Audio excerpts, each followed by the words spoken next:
Well, several states in Nigeria have fallen to acts of violence and terrorism in recent months. Hundreds of people have been murdered, houses razed, and livestock killed. Nigeria's insecurity challenges range from insurgency to conflicts between farmers and herders to organized crime, looting, and abduction for ransom. Although several parts of the country experience violence, the north remains the epicenter of the country's worsening insecurity. To combat this, President Bola Tinubu has backed the establishment of state police and a review of security operations.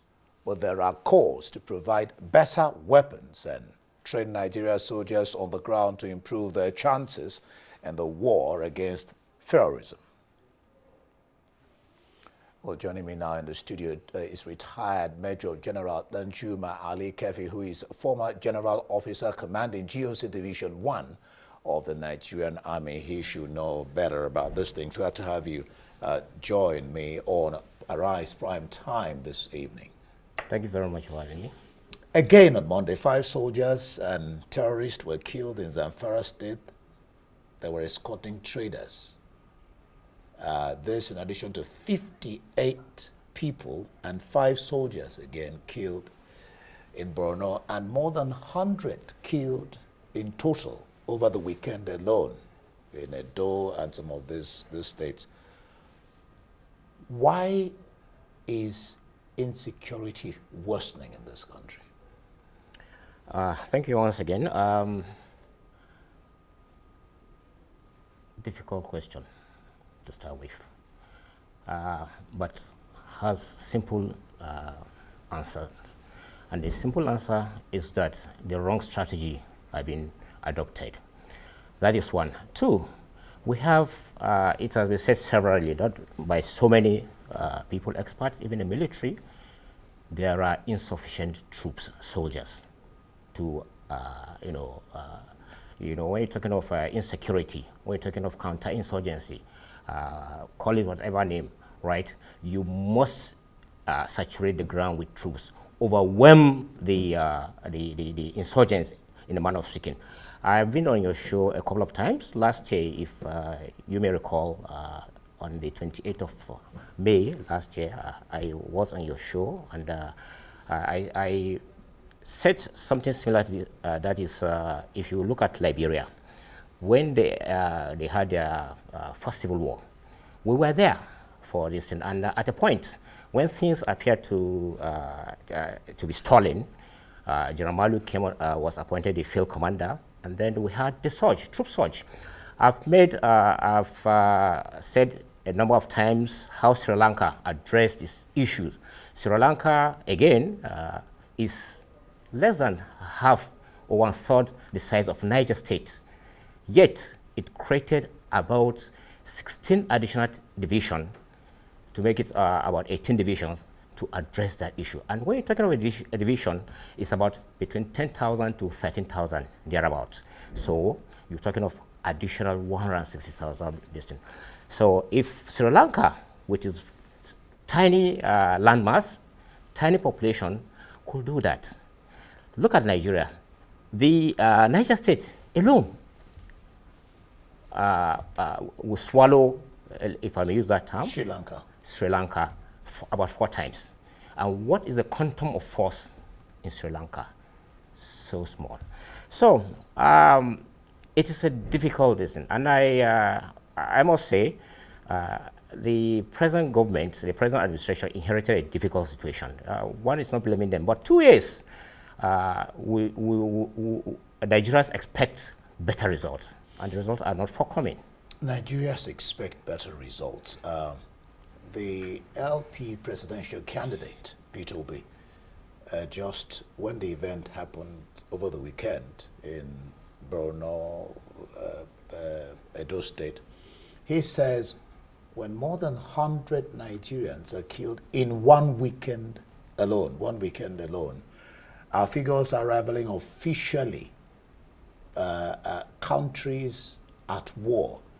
So he's urging government to declare a war. He calls it a war on insecurity, just like the NEF, Northern Elders Forum, are asking the government to declare a national emergency on insecurity. will this solve the problem? What will this entail? Right. Look, you have over 70% of the country. The vast majority, the epicenter, just like as you said in introductory remarks, the northern part of the country, northwest, northeast, north central, ravaged with crisis, insecurity situation. You have over 2/3 of the country that are engulfed in crisis, one crisis or the other. And you're still waiting to declare war? We are still waiting to declare a state of emergency? Come on, guys. Look at Ukraine. What is the percentage of Ukrainian territory that is being attacked? Let me use that term, by the Russians, the Donbass, Donetsk, and Luhansk, and some part of Kherson and those things. It's just about 1/5 the size. But the state of emergency has been declared in what is it called, in Ukraine. What are you waiting for? This should have been declared years ago, not now. Nigeria has become a killing field. It's quite a shame. It's a pity. Right. Look at Russia. Russia. Russia, with its vast military, one of the strongest military in the world, right? Yet had to declare a sort of state of emergency. And that was what led it to carry out troop surge. And to the extent that it had to request for the North Koreans to support it. I mean, Russians, the size of its military is awesome, right? And yet, and what is the size of our Nigerian military? What will a state of emergency involved, or a war on insecurity? What will it look like? What will it mean? Good question. State of emergency is quite complex. Setting up, of course, a lot of things. Because the NEF called it national emergency. Right.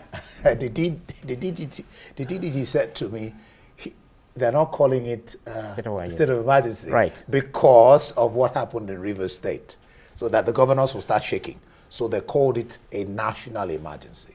Well, call it whatever name. You call it state of emergency, call it national emergency, call it whatever name.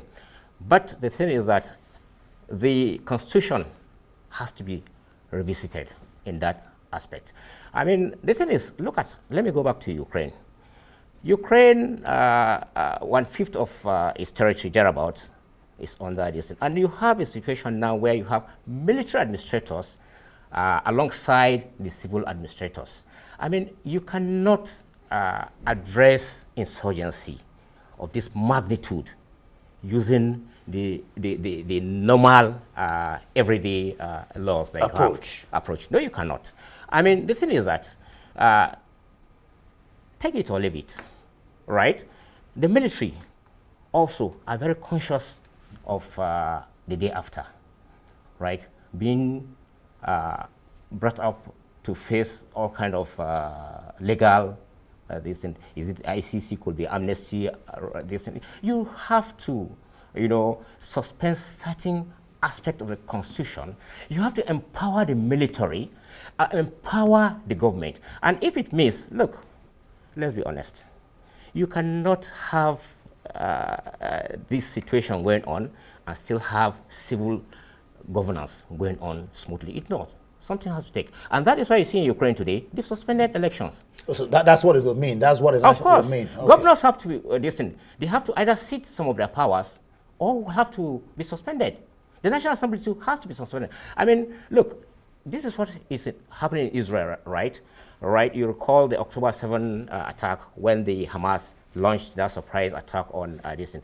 And you saw the follow-up something. Now it is Israel on the offensive in Gaza. But yet, a sort of state of emergency has been distant. The government, you have a kind of war cabinet, a national government. So perhaps we need to look at it in that light, because now there might be different methods or ways to solve a problem. We're discussing it here, or to get to your destination. But negotiating with terrorists or bandits, does that not signify a failure of government to effectively tackle this problem? What do you make of talk about negotiating with terrorists or bandits or insurgents, whatever their names are called? It's a non-starter. Non-starter. Non-starter.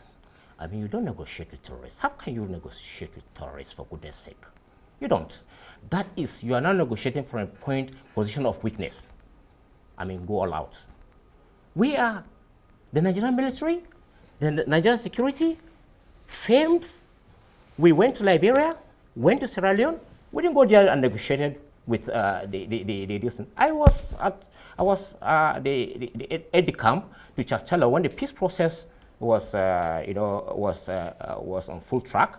And later, when he won the election, he requested for me, and I went back again as his aide de camp. Look, for the years that we stayed, almost a decade in Liberia, there was no negotiation, absolutely.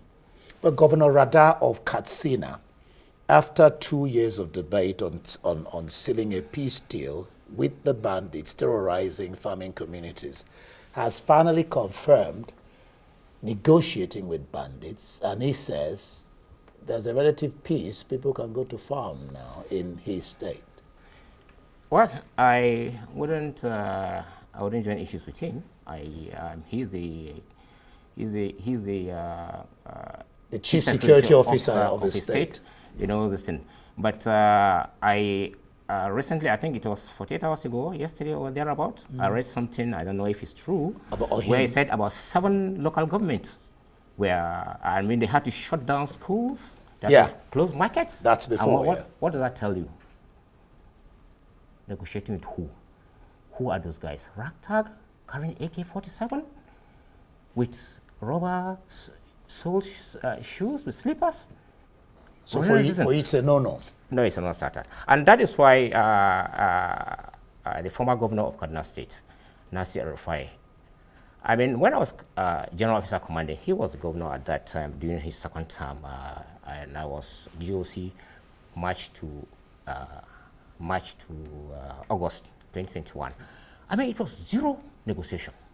There was no issue of ransom. We had some unpleasant situations. The attack on the Greenfield University, where 5 distant, we didn't negotiate. He didn't negotiate. And I agree with him absolutely. And we went after the bandits. We gave them the beating of their life, to the extent that the Kaduna Brinugwari Highway, getting up to Tegina Mokwa, was opened. The Kaduna Abuja Highway there was virtually zero distance.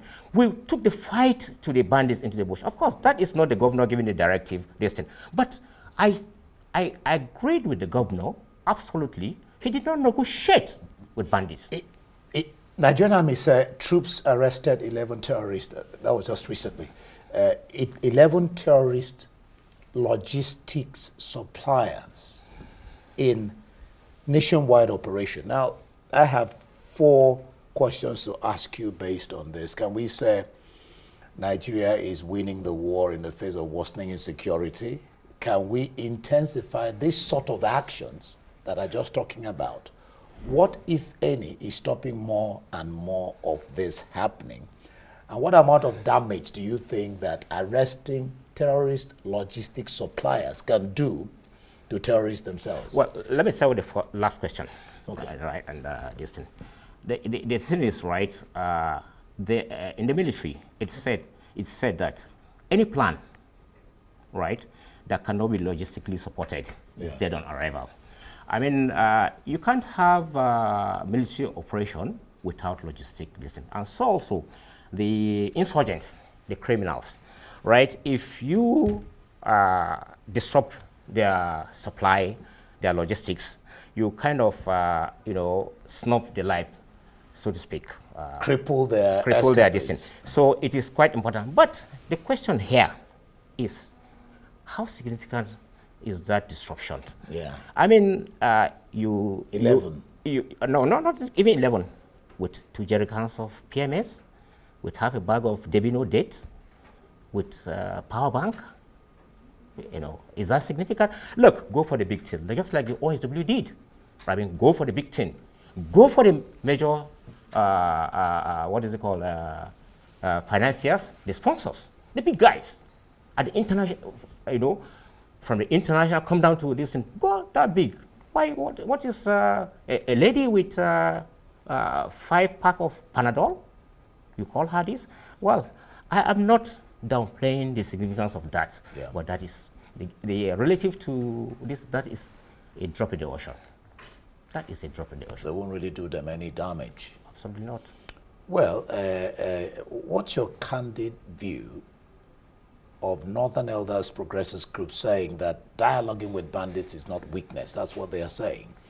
And according to them, they're in support of that. According to them, their claim that NSA, Nuhu Ribadu, urged governors in the Northwest to embrace dialogue with bandits. That's what they are claiming. But I've read a report that said NSA didn't directly say that. What he's talking about is kinetic and non-kinetic approach, and he was praising what Obasani is doing in Kaduna State. Can you dialogue with armed robbers, or should we be dialoguing with? Good question. Right. Again, at whose instance is that dialogue initiated? Was it from the position of the security forces, from the military, from the government? Look, the bandits should be the one calling for dialogue, not we offering for dialogue. When you call for dialogue, it means it's virtually like you waving the white flag. That is weakness. If the bandits are beating silly, I mean, I don't support the genocide going on in Gaza. I don't at all. Yeah. But the Hamas are begging, in a manner of speaking, for ceasefire. That is how it should be. Give these guys a beating of their lives. Let them be the one calling for dialogue, not you offering the dialogue. Why are we not giving them what you're requesting? Because I read, and part of what I read was giving soldiers adequate training. You talked about boots on the ground. Don't our soldiers have adequate training? And what is stopping government from having the necessary number of boots on the ground to fight this war? Because it's practically a war. I mean, that's a question I think the government should answer. I mean, for the past 2 years, since January last year, I've been coming on your show, and that is what I've repeatedly been saying: surge, surge, surge, troop surge. I mean, I read somewhere or, heard on the news one time, Army top brass saying they don't have accommodation. What accommodation to accommodate additional troops? Troops can stay in tents, in batches. When we prosecuted the unfortunate Nigerian civil war, the fratricidal wars of brothers, I mean, they raised the strength of the military to about 500,000 or thereabout. I'm not so sure. But, right, they weren't accommodated or quartered in hard buildings, so in concrete or decent buildings, you would say. So, General, the reason we're discussing is like we're discussing, because these are not just numbers. I mean, you say 100, they're not just that people. So the reason we're discussing is to find solutions. If you are told, I don't know, maybe become the president right now, or get you in a place of authority to change things, to turn things around, so these people are giving, how do you say it, blood on their head, what would you immediately be doing for this to either go down or stop? Right. Well, I'm not a president, and I mean that is hypothetical. All right. Hypothetical. Yes. Now, the question is a tough nut. Reason, because in a democratic setting, as we have, it is quite risky for any first-time president to initiate a kind of large extended military operation, especially in the 2 years or 1 year going into election distance. Because if there are a lot of body bags, it will backfire. If things don't go wrong, right, he will pay. He might not be re-elected. Am I hearing you say that it has to do with politics? Of course. That is my own take. That is my own distance, right? Because this is all political. We give example of Sri Lanka. We give example of Ukraine. We give example of so many. Go and look. Even Liberia. It was troop surge. What is stopping us? But there were democracies. There were not military bases you're citing. No, but in Ukraine, they've suspended the listing for now. They've suspended, right? Okay. In Israel, right now, it is virtually the same thing, right? And, so the thing is that, look, this is not about PDP. This is not about APC. This is about national survival. The parties should come together. Look, if I'll make some suggestions, it's two things. They are all terrible options. Yeah. But, I mean, in such kind of things, there are no easy options. The first is the president in the remaining 2 years, thereabout to election, right? He can take the bull by the horn. Now, go for broke. Go for broke. Use 6 months, 9 months, build up troops. Now, activate the, just like he did in River State and other things. Look at Obasanjo. He did it when Plateau was this thing. If it means 6, 7 governors being suspended, you carry out this thing. But that's, I say it's risky. Troop surge. You create additional, say, like 200,000 troops and push them in. I mean, suspend the governors. For me, I mean, Nigeria is more than any governor. Politics. Right. So this is what I say is risky. The second one is go the option of take Ukraine or Israel to this thing, form a government of national unity. Get the political parties, let them come on board, give them some cabinet positions, right? To, of course, people who know their job, not politicians who don't this and right, who just are just there for being settled this and right, and then perhaps I don't know. This is where constitutional lawyers will look at it. Say maybe okay, say look, we're not going to have election in 2027. Now we require additional 4 years, but it means I'm coming. Tinubu now will now say okay, look, he's not going to seek re-election after that 4 years. That's plus his 2 years. That's in 6 years. Let us address this. Nigeria is on the brink. Are we going to turn to Somalia? That would take a state of a national emergency to happen. Well, some are criticizing governors who claim to have intelligence on the movement of bandits but failed to share such information with security agencies, describing such behavior as irresponsible propaganda. Now, this reminds me of Zamfara State. Governor Dauda Lawal says banditry will become a thing of the past in the state if he had direct control over security agencies, because he has tracking devices and knows where all the bandits are. He monitors their movements on his phone. This is what Dauda Lawal claims. So what do you make of this claim? What do you make of the fact that some governors get information, they don't give it to intelligence agencies, and then the question of using technology, drones and what have you, to fight this battle? Well, to start with, right, our constitution is very clear. Yeah. The president is the commander-in-chief of the armed forces, right? To deploy troops wherever it is the prerogative is that of the president and the commander-in-chief. So that is a non-starter to start with. He's saying that, and I beg to disagree with him in this thing, right? Give him what experience does he have to deploy troops? I mean, to contest, that is not. No. He's not talking about troops. Here he was talking about control. The issue of police, state police. That's what he was talking about. State police. Because you mean the way governors are now, they don't Yeah. have authority over police. If these troops, if soldiers with their training, urban, and all kind of warfare, are having a challenge, are facing stiff challenge, confronting this, is it police? And what kind of training will you give that police?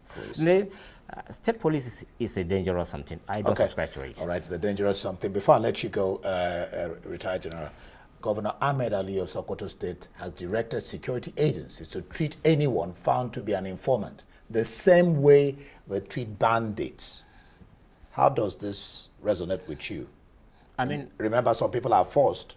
yes, I mean, it's not even being forced, right? Our politics is very difficult. Before they start, their opponents, they start pointing them out, calling them as this thing. I mean, that is dangerous. And that's why part of the fear of having state police, when you give state police, when you set up state police, and it falls into the hands of a crazy guy as a governor, of course, you can expect, you know what he will do with those state police. I mean, against his opponents. So similarly, I mean, we have, Nigeria is a country of laws, not a country of man or human.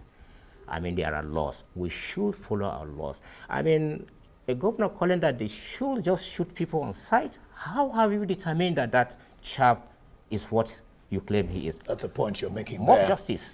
As a point you're making there, well, retired Major General Danjuma Ali-Keffi, former General Officer commanding GOC Division 1 of the Nigerian Army, thank you for your input on this security matter. Our prayer and hope is that one way or the other, Nigeria will get this settled because lives are going. Thank you so much for being on the program. Thank you for having me once again.